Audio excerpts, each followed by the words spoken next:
நேத்ரா டிவியில் வணக்கம் நேத்ரா நிகழ்ச்சியினூடாக இணைந்திருக்கிறீர்கள். விளம்பர இடைவெளி தொடர்ந்து நாங்கள் மீண்டும் உங்களை சந்தித்திருக்கின்றோம். இது மற்றும் ஒரு பகுதி, அதாவது இன்றைய முதலாவது கலந்துரையாடல் பகுதிக்கான நேரம். இன்றைய வணக்கம் நேத்ரா நிகழ்ச்சியினுடைய முதலாவது கலந்துரையாடல் பகுதி குறித்து நாங்கள் பேசலாம். இந்த பகுதிக்காக இங்கு கலையகத்துக்கு வருகை தந்திருக்கின்றார் கிராமிய தொழில்துறை திணைக்கள கிழக்கு மாகாண திருகோணமலை மாவட்டத்தினுடைய உதவி பணிப்பாளர் திரு ஏஜி முகமது ஃபசால். வணக்கம். வணக்கம். நான் திருகோணமலை மாவட்டத்தினுடைய உதவி பணிப்பாளர். எங்களது திணைக்களமானது கிராமிய தொழில்துறை திணைக்களம். இது இதனுடைய முக்கியமான நோக்கமாக காணப்படுவது என்னென்று சொன்னால், எங்களது மாகாணங்களில் உள்ள வளங்களை பயன்படுத்தி அதே மாதிரி எங்களோட பாரம்பரியம் அதே மாதிரி எங்களோட கலாச்சாரங்களை உள்ளடக்கி இருக்கிற கைத்தொழில்களை ஊக்குவிக்கிறதும் அதற்காக அதில் முயற்சியாளர்களை உருவாக்குறதும் தொடர்ச்சியான அவங்களுக்கு கண்டினியூவான ஒரு சப்போர்ட்டை வழங்குறதும் தான் எங்களோட மெயின் ஒரு தொடர்பாடலாக காணப்படுது. குறிப்பாக கிராமிய தொழில்துறையை பொறுத்த மட்டில் பல திட்டங்கள் காணப்படுகின்றன. தொழில்துறை சம்பந்தமான பல திட்டங்கள், குறிப்பாக வளர்ச்சிகள், குறிப்பாக எதிர்கால திட்டங்கள் அத்தனையும் இருக்க, தற்போதைய அரசாங்கத்தின் அடிப்படையில் கிழக்கு மாகாணத்தில் பொதுவாக திருகோணமலை மாவட்டத்தில் எவ்வாறான செயற்திட்டங்கள் தற்போது முன்னெடுக்கப்பட்டு வருகின்றன? சிறப்பாக உண்மையிலேயே இந்த அரசாங்கமானது இந்த கிராமிய தொழில்துறையில் முக்கியமான ஒரு பிரதான பங்கை அவங்கள வளர்க்கறதுக்காக கடுமையாக பாடுபடக்கூடிய ஒரு அரசாங்கமாக இருக்கிறதோட எங்களோட திணைக்களத்தினூடாக பல்வேறு திட்டங்கள், அதாவது வருடந்தோறும் கிட்டத்தட்ட 600 பயிற்சியாளர்கள் எங்களோட திணைக்களத்தினூடாக பயிற்சி பெற்று வெளியேறுகிறார்கள். அதே வகையில் இவங்க தொடர்ச்சியாக எங்களோட திணைக்களத்தோடு ஒர்க் பண்ணக்கூடிய ஆக்களாகவும் காணப்படுறாங்க.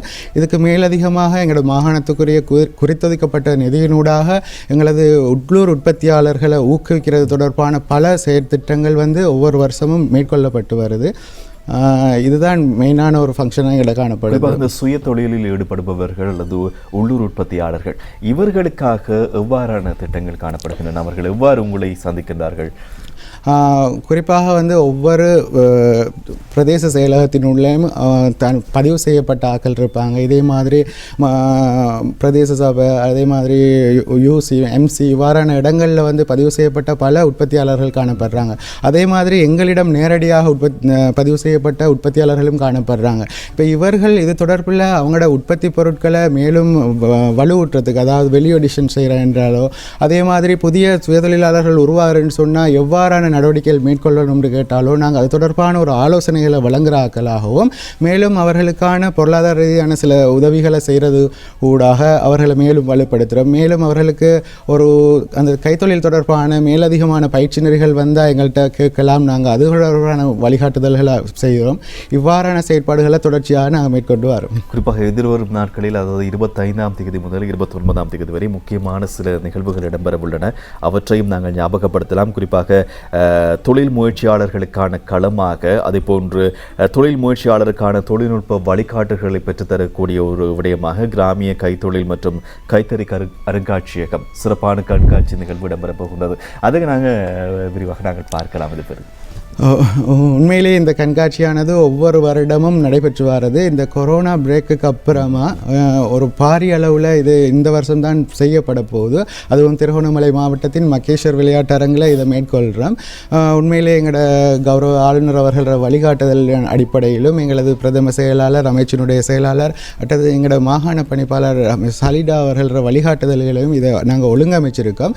உண்மையிலே இதில் 200க்கும் மேற்பட்ட ஸ்டோல், அதாவது விற்பனை நிலையங்கள் அமைக்கப்பட்டிருக்கு. அப்போ இங்கே அதோட உற்பத்தியாளர்களோட சேர்ந்து இங்கே முதலீட்டாளர்கள் வராங்க, அடுத்தது கொள்வனவாளர்கள் வர்றாங்க. இந்த 3 பேரும் ஒரு இடத்துல சந்திக்கிற சந்தர்ப்பத்தில் இது ஒரு பாரிய ஒரு உள்ளூர் உற்பத்தியாளர்களுக்கான ஒரு வாய்ப்பு அமையும். தங்களோட பொருட்களை உற்பத்தி செய்த பொருட்களை ஒரு சந்தைப்படுத்துறதுக்கான வாய்ப்பு அமையும்.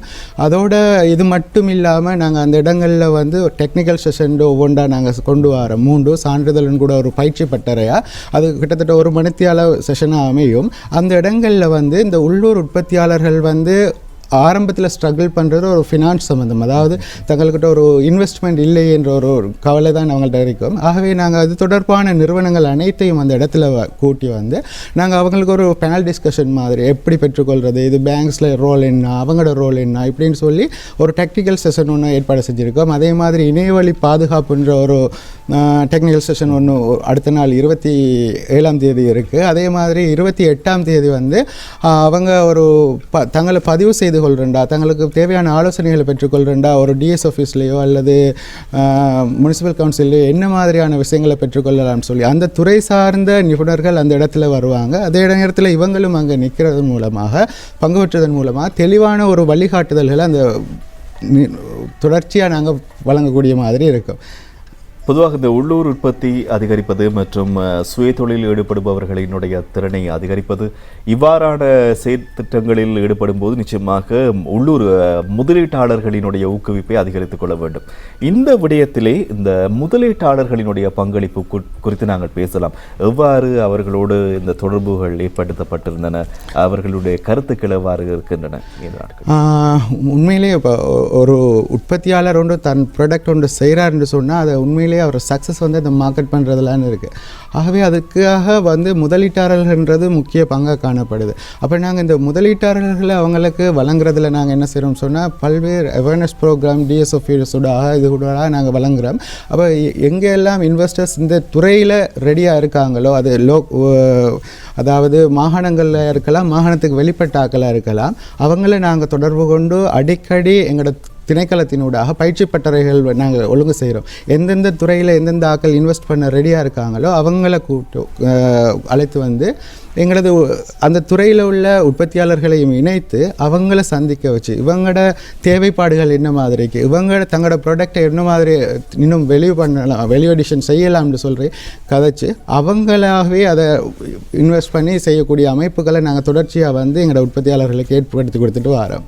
இந்த நிலைமை தொடர்வது கட்டாயமாக நாங்கள் தற்போது ஒரு வயதில் இருக்கக்கூடியவர்களை தாண்டி இளையவர்கள், அதாவது ஒரு 20 வயதிலிருந்து ஒரு 30-35 வயதுக்குட்பட்டவர்களுக்கு அவர்களுக்கும் இது குறித்த ஆர்வத்தை ஏற்படுத்துவதற்கான வழிமுறைகள் செய்ய வேண்டும். அதை தாண்டி நாளைய சந்ததிகளாக இருக்கக்கூடிய மாணவர்களினுடைய பங்களிப்புக்கும் ஏதோ வழி செய்ய வேண்டும். அவர்களினுடைய பங்களிப்பு எவ்வாறு காணப்படுகின்றன இந்த நிகழ்வில்? கிராமிய தொழில் திணைக்களத்தை பொறுத்த வரைக்கும் தொழிலை பொறுத்த வரைக்கும் இங்கே வந்து பாரம்பரியமாக ஈடுபட்டு வராக்கள் தான் அதிக அளவில் இருக்காங்க. அப்போ புதிய ஜென்ரேஷன், அதாவது புதுசாக ஸ்கூல் லீவர்ஸோ அவங்க வந்து இதில் ஆர்வம் காட்டுறது கொஞ்சம் குறைவாக இருக்குது. அப்போ அதை ஊக்குவிக்கிற நோக்கில் நாங்கள் திணைக்களத்தினூடாக பல்வேறு செயற்பாடுகள் ஏற்படுத்திட்டு வரோம். உண்மையிலேயே இந்த கிராமிய தொழில் என்று சொல்வது வந்து ஒரு மேனுவலான ஒர்க் தான் நிறைய இருக்குது. அப்போ என்ன மாதிரியான இன்னோவேஷனை நாங்கள் அங்கே க்ரியேட் பண்ணலாம், அடுத்தது என்ன மாதிரியான தொழில்நுட்பங்களை நாங்கள் அதுக்குள்ளே கொண்டு வரலாம்னு சொல்லி தொடர்ச்சியான எங்களோட டிபார்ட்மெண்ட்டூடாக புது இன்னோவேஷன்களை நாங்கள் கொண்டுட்டு வரோம். இதே மாதிரி இன்னோவேஷன் சம்மந்தமான போட்டி நிகழ்ச்சிகள் இதுகள் மாணவர்களுக்கு ஏற்பாடு செய்கிறோம். இந்த நிகழ்வுகளுக்கு கூட நாங்கள் யூனிவர்சிட்டி ஸ்டூடெண்ட் அதே மாதிரி ஸ்கூல் பிள்ளைகள் எல்லாருக்கும் இன்வைட் பண்ணியிருக்கோம். அப்போ அவங்க வந்து பார்க்கும்போது அவங்களுக்கும் இது தொடர்பான ஆர்வம் வந்து அதிகரிக்கிறதுக்கான வாய்ப்பு நிறையவே இருக்குது. இதற்கு மேலதிகமாக இந்த நிகழ்வில் வந்து முக்கியமான ஒரு நிகழ்வாக நாங்கள் 3 நாளுமே ஒரு லைவ் செஷன், அதாவது எக்ஸ்பீரியன்ஸ் டூரிசம், அதாவது டூரிசத்தோடையும் லிங்க் பண்ணி மாணவர்களையும் லிங்க் பண்ணி எக்ஸ்பீரியன்ஸ் சென்டர் ஒன்று உருவாக்குறோம். அதாவது ஒவ்வொரு கைத்தொழிலையும் தாங்களாகவே வந்து அவடத்தில் செஞ்சு பார்க்கக்கூடிய ஒரு வாய்ப்பை இந்த நிகழ்வினூடாக ஏற்படுத்தி கொடுக்குறோம்.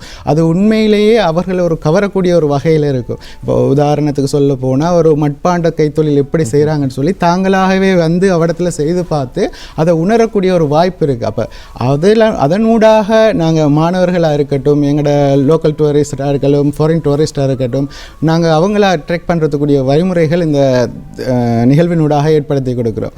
நிச்சயமாக இந்த திருகோணமலை என்று சொல்லும்போது சுற்றுலா தலமிக்க வளர்ந்து வருகின்ற ஒரு பகுதியாகத்தான் காணப்படுகின்றது. புராதன கதைகள் பல இருக்கக்கூடிய இடம், பல வரலாற்று பதிவுகள் இடம்பெற்ற ஒரு இடம். இதற்கிடையில் சுற்றுலா பயணிகள் அதிகமாக வருவார்கள். உள்நாட்டு சுற்றுலா பயணிகளினுடைய வருகை அதிகமாக இருக்கும். வெளிநாட்டவர்கள் வருகை தருவார்கள். அவ்வாறு அவர்கள் வருகை தரும்போது இந்த விடயங்களில் இந்த கண்காட்சியிலே அவர்கள் இணைந்து கொள்ளும் போது நிச்சயமாக அந்த உள்ளூர் உற்பத்தியாளர்களினுடைய திறனுக்கு, அவர்களுடைய படைப்புக்கு, அவர்களுடைய ஒரு லாபத்தை ஈட்டுகின்ற ஏதோ அவருக்கு வருவாயை பெற்றுக் கொள்ளக்கூடியதாக இது அமையும் என்பதில் எந்தவித சந்தேகமில்லை. இந்த கண்காட்சி நேரடி செயல்முறை விளக்கம் இடம்பெறப் போகின்றது. அதாவது கைத்தறி, சாயமுடல், பேட்டிக், மட்பாண்டம் மற்றும் தென்னை நார் மற்றும் தோல் பொருட்கள் போன்றவற்றோடு சம்பந்தப்பட்டது. அதே போன்று ஃபேஷன் ஷோ இடம்பெற போவது த்ரெட் ஆஃப் த ஈஸ்ட் என்ற பெயரிலே 25ஆம் தேதி கலாசார நிகழ்வுகளாக 26, 27 மற்றும் 28ஆம் தேதிகளில் இடம்பெற உள்ளன. தொழில்நுட்ப அமர்வுகளாக நீங்கள் சொன்னதை போன்று இந்த சான்றிதழ்கள் வழங்குவதோடு ஒரு பட்டறை ஒரு நிகழ்வு இடம்பெறப் போகின்றது. அது 26 மற்றும் 27, 28ஆம் தேதிகளில்.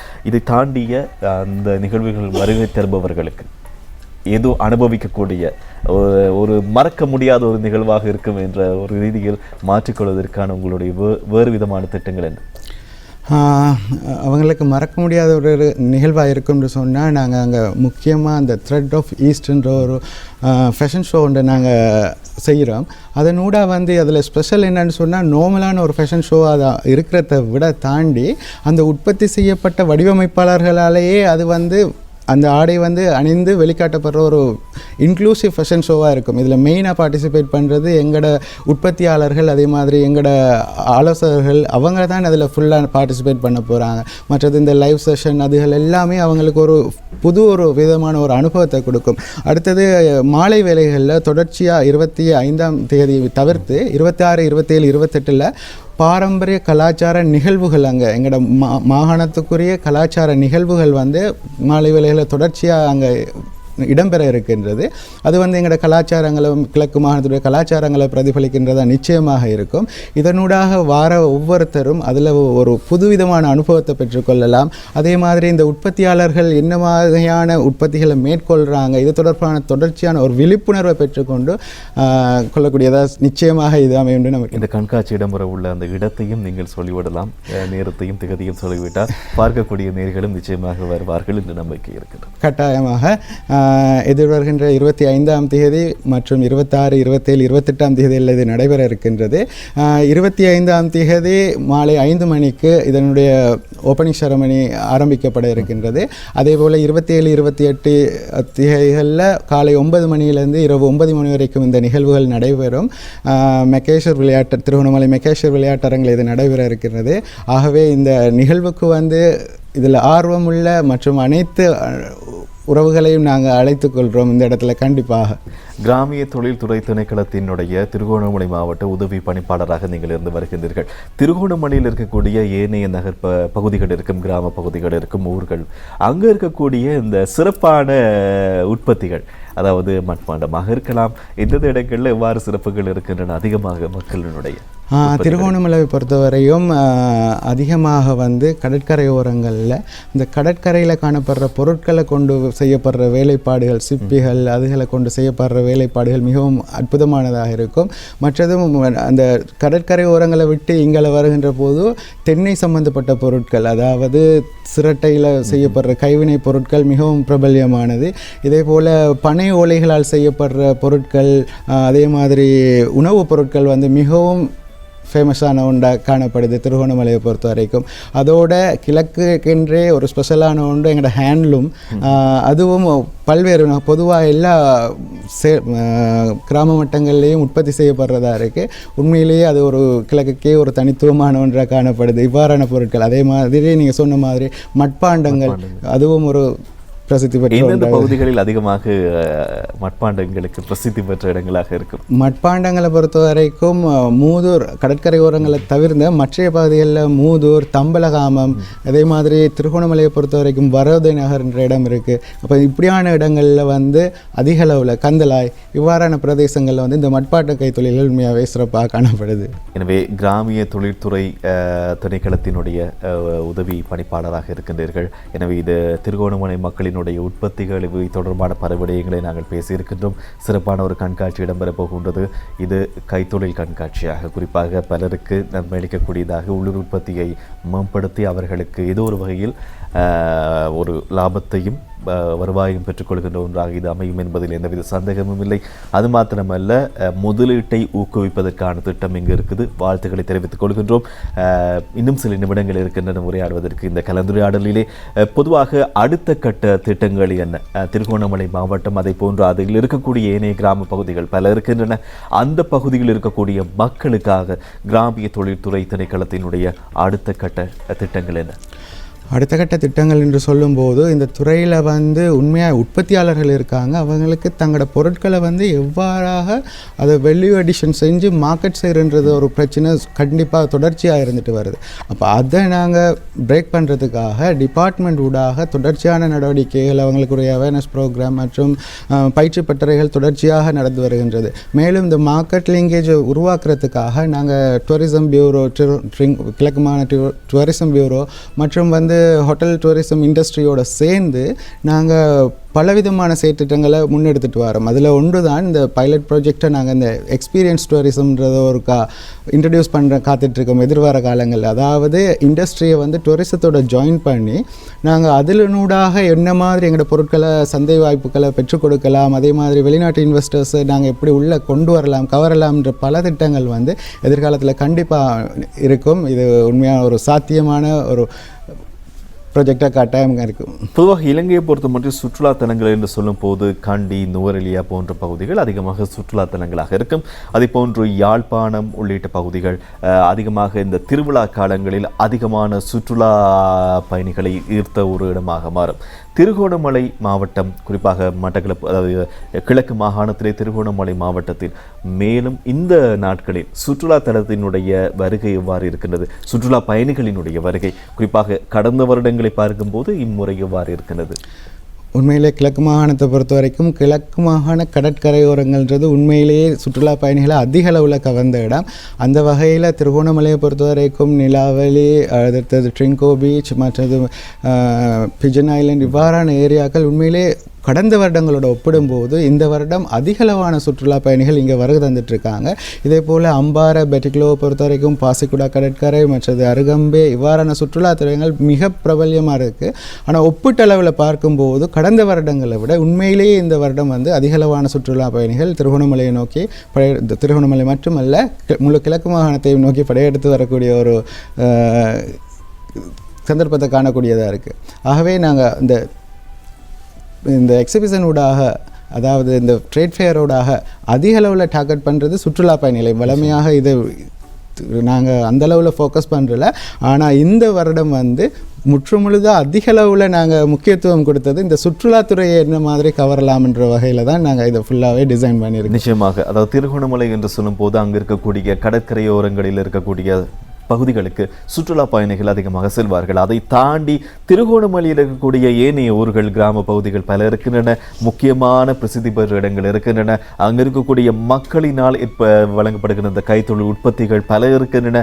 அவற்றுக்கு வருவாய் பெற்று தருகின்ற அந்த பகுதிகளுக்கு சுற்றுலா பயணிகள் செல்லக்கூடிய ஒரு தலமாக மாற வேண்டும். அதற்கான ஒரு சிறப்பான ஒரு திட்டமாகவும் இந்த கண்காட்சி இடம்பெறப் போகின்றது. வாழ்த்துக்களை தெரிவித்துக் கொள்கின்றோம். இந்த கலந்துரையாடல் மூலமாக கூட நிச்சயமாக பல சுற்றுலா பயணிகளை ஈர்த்த ஒன்றாக இது மாறி இருக்கும் என்பதில் எந்தவித சந்தேகமும் இல்லை.